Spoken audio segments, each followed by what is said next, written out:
মৰাণত বিজেপিৰ ত্ৰিৰংগা যাত্ৰা স্বাধীনতা দিৱস উপলক্ষে তিনিদিনীয়া কাৰ্যসূচী স্বাধীনতা দিৱসৰ প্ৰাক্ষণত দেশপ্ৰেমৰ বাণীৰে মৰাণত ভাৰতীয় জনতা পাৰ্টিৰ ত্ৰিৰংগা যাত্ৰা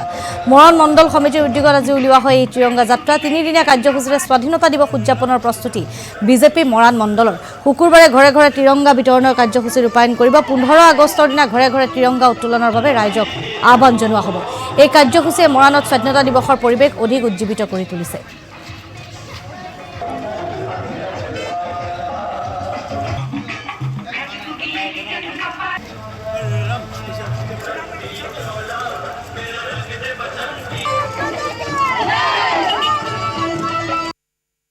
সৰ্বপ্ৰথমে সমূহ অসমবাসীৰ লগতে সমগ্ৰ ভাৰতবাসীলৈ আগন্তুক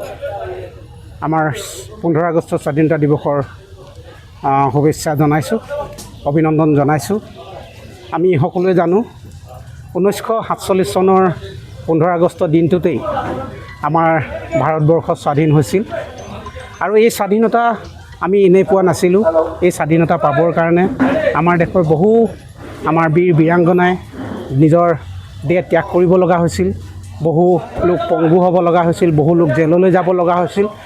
তেখেতলোকৰ সেই ত্যাগৰ বিনিময়ত 1947 চনৰ 15 আগষ্ট দিনটোত আমি স্বাধীনতা লাভ কৰিবলৈ সক্ষম হৈছিলোঁ সেইদিনাই ঘোষণা হৈছিল ভাৰতবৰ্ষ এখন স্বাধীন দেশ হিচাপে ঘোষণা হৈছিল